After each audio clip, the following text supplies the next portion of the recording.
You were not meant to be a slave to the grind. You were not meant to trade your life force for money. You can escape gravity. You can unlock your life. You got this. Let's go. Hello and welcome to Unlock Your Life. I'm your host, Jennings Smith. Wanted to tell you the story of Joe. We all know a guy like Joe. Joe's a good guy, right? He drank a beer on a Friday night, liked fishing, hunting, and Joe, he never graduated college. He never got too many good grades, but he got a job. He was a hard worker, and he liked to have fun. Well, Joe ended up getting his girlfriend pregnant when he was about, 18, 19 years old. And so that kind of killed the college dream. Not that he really, really wanted to go, but now he's got bills, right? He's got a pregnant girlfriend. Joe ends up getting married. Joe goes to work for the county. Joe works for the county for a couple of years. He doesn't really like that. He ends up going to work for a plumber, learns the plumbing trade. Joe strikes it out on his own, and he starts his own little plumbing company. That's a lot more stressful. Employees, taxes, payroll, etc. And Joe decides this is not for him. So he goes back and works for the plumber again as an employee. And the years pass by, and Joe eventually, scrapes up enough money to buy a house, maybe a truck. And at the end of the day, that's it. That's the story. That's the whole story. And I'm struggling to find a story because no one writes stories like Joe, right? No one writes the stories because we hate these kind of stories. The guy gets trapped and he doesn't really break out, and he goes along, and there is no hero's journey. There is no breaking out of this life, right? They dissolve into the shadows, and no one's writing stories about this, but this is the vast majority of men and women. Things happen, we don't pursue our dreams, and we get trapped, and eventually we just kind of give up and we fade into the background. Maybe you know someone like this. Maybe this is you. Or maybe you know someone, they always talk about what they're going to do or want to do, and yet it never quite seems to happen. If you've heard the quote, men lead lives of quiet desperation. Most men and women lead lives of quiet desperation. If you're listening to this, have you ever got that feeling like, I just can't wait to run away? I wish I could escape.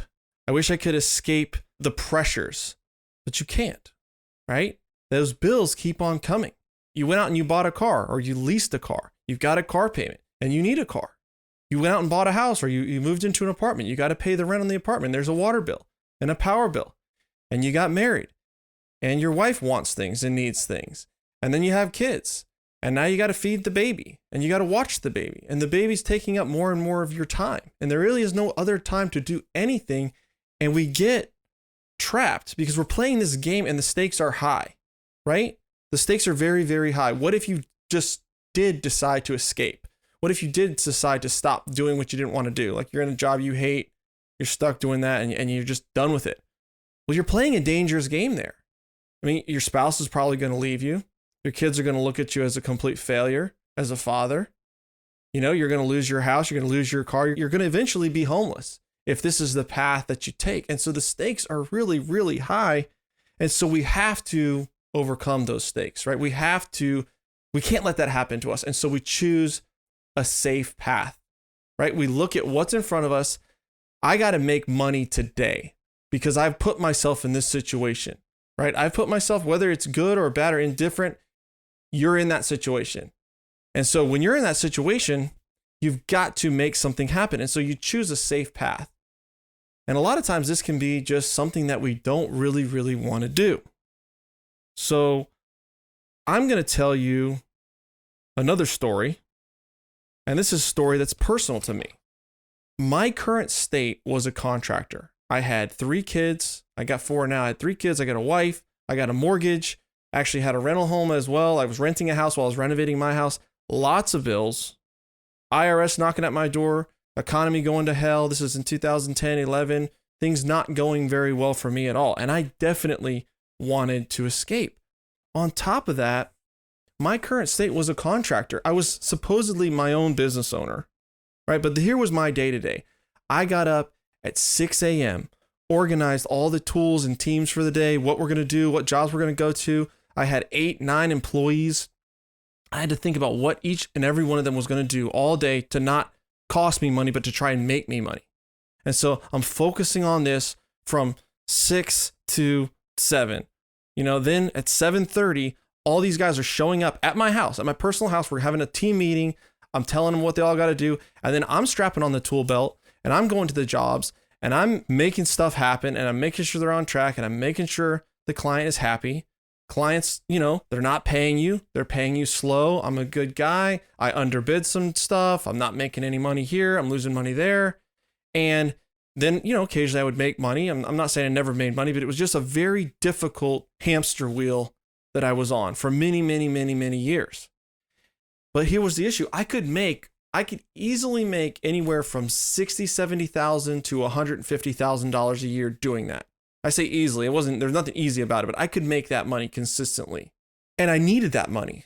My life was built around that money. My life would not exist with less than that. I wouldn't be able to pay those bills. I wouldn't be able to put food on the table. I wouldn't be able to raise those kids. And I'm not even thinking about really saving for college or retirement or whatever. That's just I'm trying to tread water here. Maybe you're in that position now. Maybe you have been in that position and you know what I'm talking about. And this is that life of quiet desperation, right? Where it's I'm happy. I've got my job. I've got my business. I've got my family. I've got my kids. It's not things could be a lot worse. And I was grateful for that life. But at the same time, there was a lot about that life that I really wasn't happy with. There was a lot about that life that was just a quiet desperation, wanting something to change and knowing that something had to change. So what am I going to do though? Nobody's going to pay me more than that kind of money, $100,000 to $150,000. I don't have any other skills. Construction wasn't my skill. So what am I going to do? I didn't have any time. I didn't have any money that I could think of, but I had to formulate a plan because I was trapped. I was in a safe, career there, but it wasn't what I wanted to do. So what do you do? If you're me, what do you do? If you're you, what do you do? If you're in this situation, if you find yourself in this situation, what do you do if you feel trapped? Well, you got to have a plan. First and foremost, you got to have a plan. And so a plan started to emerge. I looked at where I had made money in my life, and most of my net worth had come from real estate. And so I'm looking at real estate and I'm thinking, if I can start to slowly buy a little bit of real estate along the way, then maybe I can rent it out and maybe I can pay off this real estate. And when I turn 70 years old, I'll have something to show for it, right? I can be able to retire someday. So I started to get a plan together and I bought my first trailer and I bought another trailer and eventually got a couple rental houses. And I amassed 5 little rentals over 5 years. And I'll tell you, it wasn't much, right? The cash flow on that was maybe $800 a month. That's not enough to raise a family on. That's not enough to quit your job. That's not enough to really do anything. But at least I got started on my plan, right? You got to open up a window to get out of that window, right? You've got to have enough cash to create a runway to get out of your current situation. So getting that runway was the first step. And so for me, it was selling my house. It was selling the current house that I had, cashing out the equity that I had built for 10 years.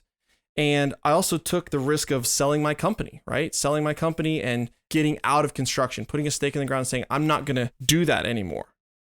Because when you see how serious this stuff is and you start working on it, like your life depends on it, that's when things started happening.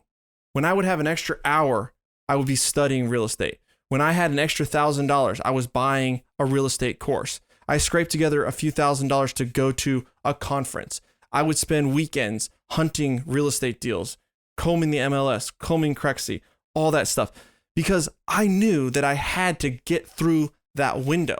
And so when I got my education right and I got my money right through selling my house, I moved myself into a rental home. And this was painful. Right? I went from a nice house, everybody seeing, oh, this guy's a contractor, he's got a house, he's a successful member of society, to he sold his house, he's in a rental home, he's quit his construction company and sold it. What is this? What is he doing? Is he having a midlife crisis? But I knew If I didn't have that crisis now, I never would have it. I would continue to just go down this road of quiet desperation, and I wasn't going to let that happen, right? The consequences of just doing what I had been doing long term would be bad. They'd be horrific. I would just end up being an average, mediocre person with constant stress, constant money stress, constant money struggles, and I was discontented with myself. I did not like who I was. On top of that, my kids are watching every move. You're telling your kids, oh, you can do anything. You can be anything.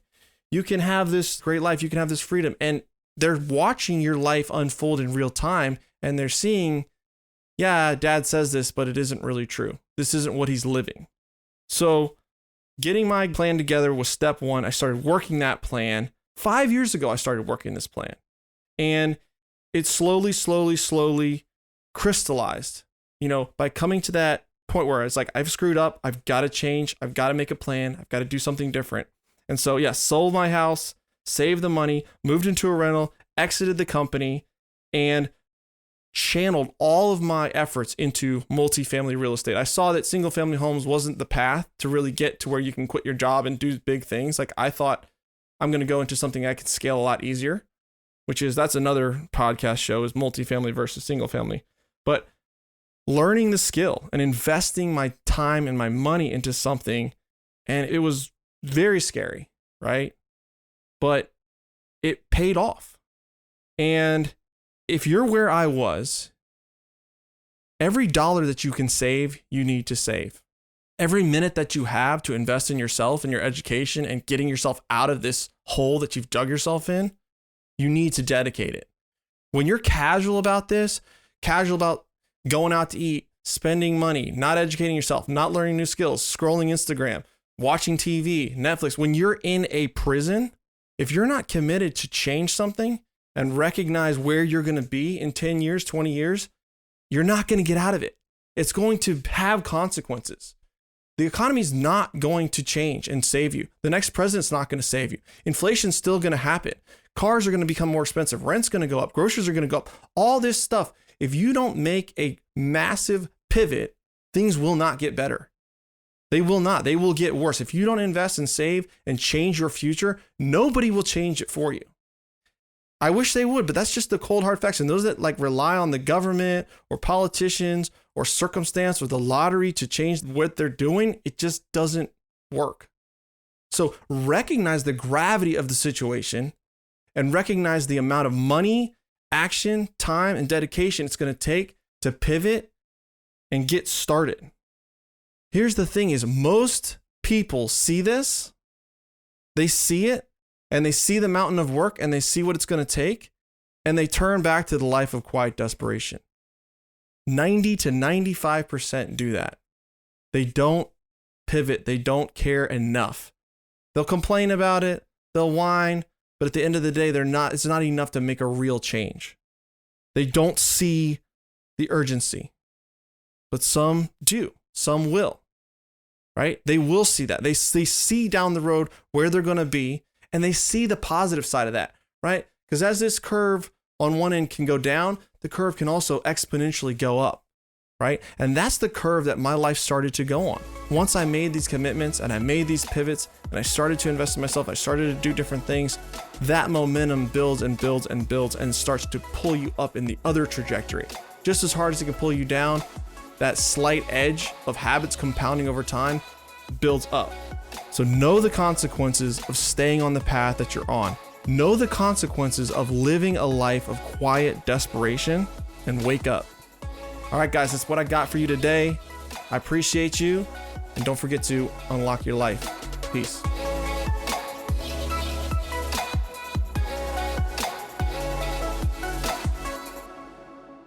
This is thepodcastfactory.com.